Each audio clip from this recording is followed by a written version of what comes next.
Create कर सकते हैं। देखिए हमारे पास जो उर्दू का स्ट्रक्चर है, सबसे पहले आपको ना 3 चीज़ों को अंडरस्टैंड करने की ज़रूरत है। हमारे पास एक होता है सब्जेक्ट। सब्जेक्ट कहते हैं एक्शन डूअर को, जो काम करता है, काम करने वाला। ठीक है, बड़ा इजी है। वर्ब कहते हैं एक्शन को, यानी कि जो आपका काम होता है, मतलब अभी मैं टीचिंग कर रहा हूँ ना, तो पढ़ाना एक काम है।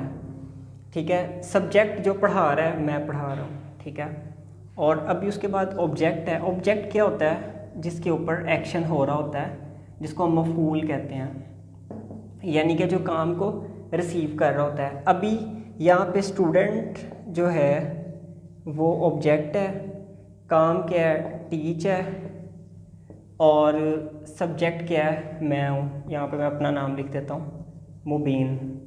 जब तक आपको ये अंडरस्टैंडिंग नहीं होगी तब तक हम आगे नहीं चल सकते। मुबीन सब्जेक्ट है, काम करने वाला। टीच वर्ब है, एक्शन जो पढ़ाया जा रहा है। अच्छा जी, उसके बाद ऑब्जेक्ट क्या है? स्टूडेंट्स, यानी कि जो एक्शन को रिसीव कर रहे हैं। यहाँ तक समझ आ गया तो हम आगे चलते हैं। यहाँ पे मैं 2 चीज़ें लिखने लगूँ, SVO और एक SOV। अच्छा जी, अगर तो हम SVO के स्ट्रक्चर को देखें तो ये सेंटेंस इस तरह बनेगा। सब्जेक्ट मुबीन आ गया इधर, मुबीन। उसके बाद वर्ब टीच आ गया। ठीक है, अभी ग्रामेटिकल डिटेल में नहीं जाना इसकी। ऑब्जेक्ट स्टूडेंट आ गया। ठीक है, अभी टीचर्स वाले रोले में नहीं जाना। अभी सिर्फ ये अंडरस्टैंड करना है कि सब्जेक्ट वर्ब ऑब्जेक्ट, ये अंग्रेज़ी का स्ट्रक्चर है। अंग्रेज़ी में जब भी आप लिखेंगे, आप इस तरह लिखेंगे, सबसे पहले सब्जेक्ट आएगा, उसके बाद वर्ब आएगा, उसके बाद आपका ऑब्जेक्ट आएगा। लेकिन ये जो चीज़ है ये उर्दू का स्ट्रक्चर है। उर्दू में हम कैसे लिखेंगे? हम उर्दू में ऐसे लिखेंगे, हम लिखेंगे मुबीन इंग्लिश, मुबीन इंग्लिश पढ़ाता। ये उर्दू का स्ट्रक्चर है। इसमें क्या किया? सबसे पहले हमने लगाया इसका, इधर लिखते हैं, सबसे पहले हमने सब्जेक्ट लगाया, उसके बाद हमने ऑब्जेक्ट लगाया, उसके बाद हमने एंड पे जाके वर्ब लगाया।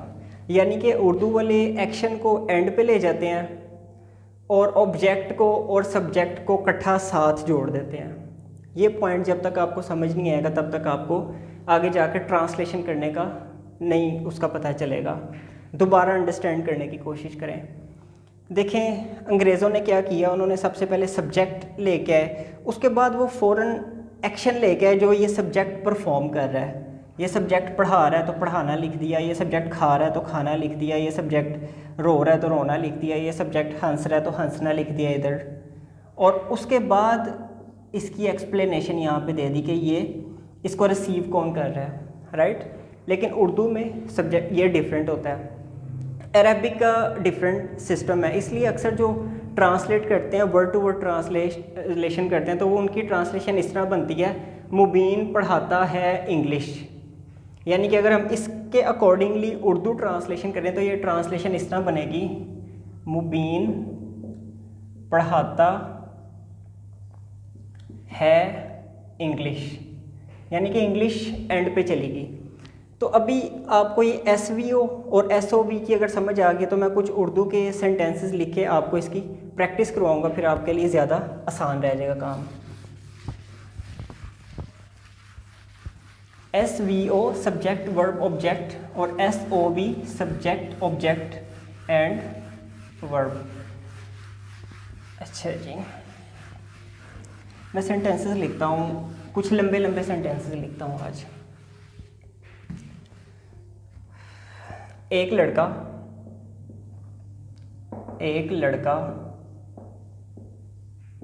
रात के वक्त अपने घर में दाखिल हुआ और अपनी माँ से बात करते हुए कहा कि उसके दोस्तों ने उसे रोक लिया था।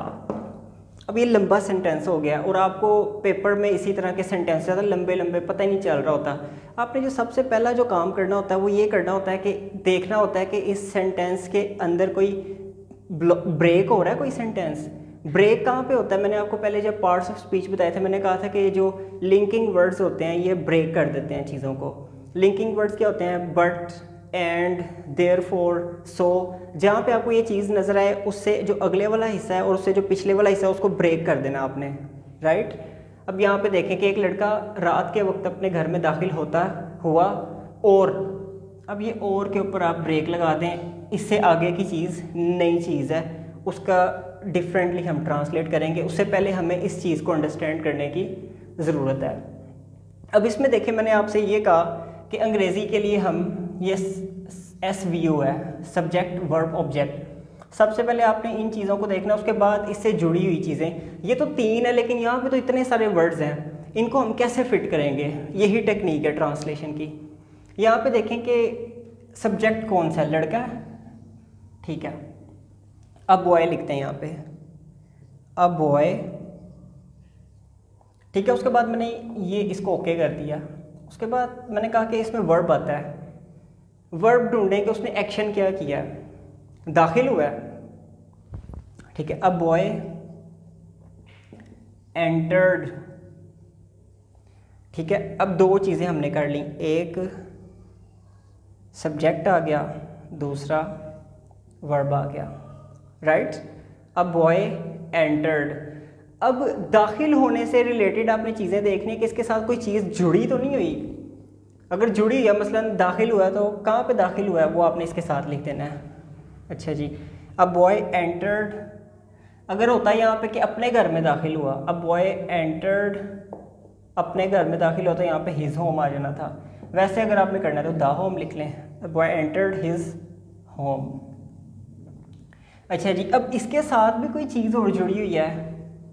क्या जुड़ी है? कि रात के वक्त हुआ। जिस तरह मैंने आपको बताया था कि प्रेपोजिशंस के साथ, प्रेपोजिशनल फ्रेजेस के साथ आप सेंटेंसेस को लंबा कर सकते हैं। यानी कि दरवाजे से एंटर हुआ, फ्रॉम डोर आ जाना था, ठीक है।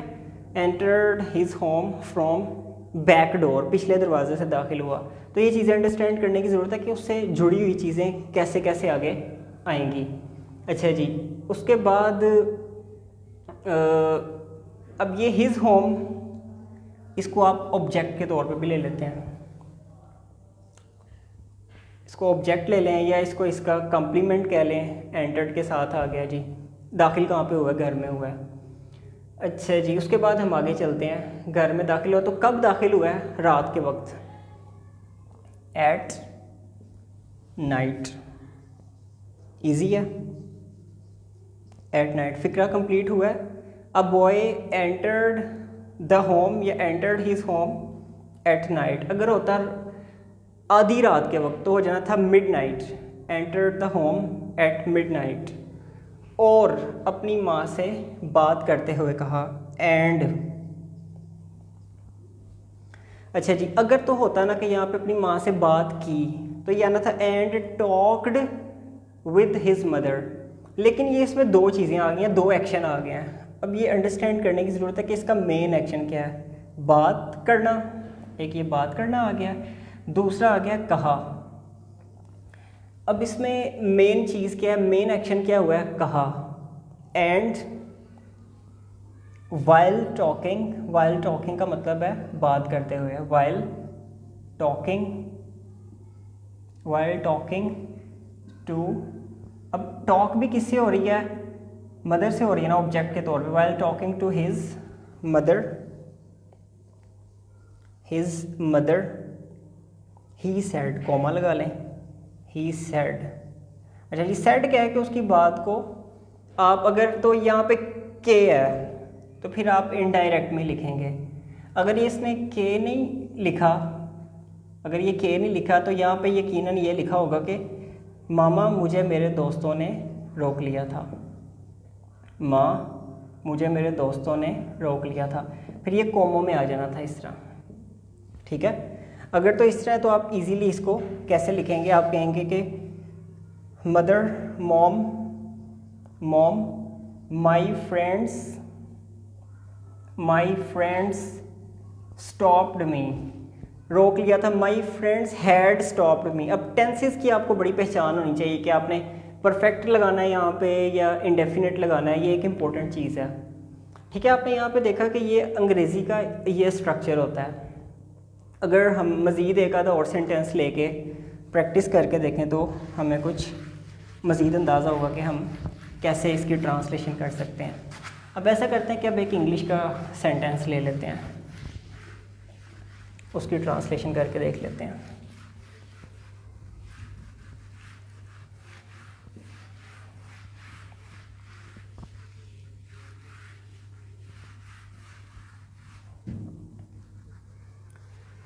अब यहाँ पे लिख लेते हैं कोई लाइन ऐसे ही चले।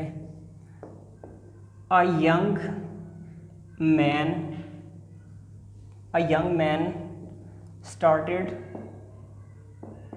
started his journey of the लगा लेते हैं इधर, starting the journey of his life 20 years back. It was so hard for him to take the difficult paths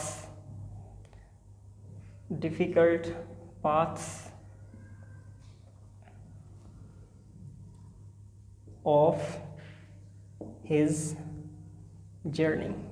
travel कर लें, जर्नी कर लें, वैसे ही रैंडमली लिखा है। इसको मज़ीद आप खूबसूरत लिख सकते हैं अगर ख़ुद लिखना चाहें तो। अच्छा जी, अब यहाँ पे देखना है आपने तर्जमा करने का टेक्निक क्या है। यहाँ पे आपने देख लिया कि जी ये कौन है, ये एक्शन डूअर है, ठीक है, एक लड़का। अब उर्दू के स्ट्रक्चर में जब आप आएंगे फिर आपने SVO ज़हन में नहीं रखना, फिर आपने SOV ज़हन में रखना है, ठीक है। सब्जेक्ट के बाद आपने ऑब्जेक्ट लगाना है, राइट। एक लड़के ने, ये नहीं होगा एक लड़के ने शुरू किया या एक जवान आदमी ने शुरू किया सफ़र, ये नहीं होगा, बल्कि सेंटेंस क्या होगा, एक नौजवान आदमी ने।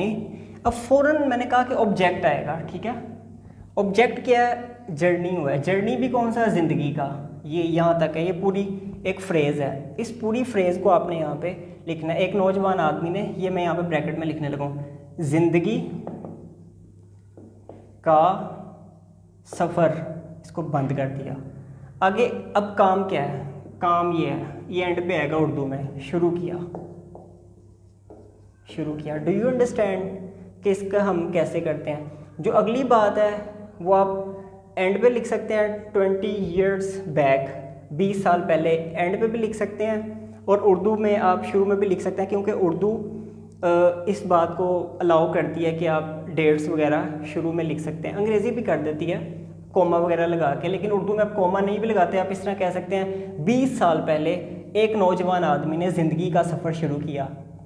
आप इस तरह भी कह सकते हैं कि एक नौजवान आदमी ने ज़िंदगी का सफ़र शुरू किया 20 साल पहले, लेकिन असल आपको ज़्यादा यहाँ पे सूट करेगा। इसके 3 पोजीशंस हो सकती हैं, एंड पे भी लगा सकते हैं आप, कुछ स्ट्रक्चर्स होते हैं ऐसे, लेकिन जो 2 पोजीशंस मुझे ज़्यादा खूबसूरत लग रही हैं वो यहाँ पे एक लग रहा है कि आप शुरू में लगाएं, 20 साल पहले एक नौजवान आदमी ने ज़िंदगी का सफ़र शुरू किया, या यहाँ पे लगाएं, एक नौजवान आदमी ने 20 साल पहले ज़िंदगी का सफ़र शुरू किया। यहाँ पे ये 2 पोजीशंस मुझे ज़्यादा अट्रैक्ट कर रही हैं।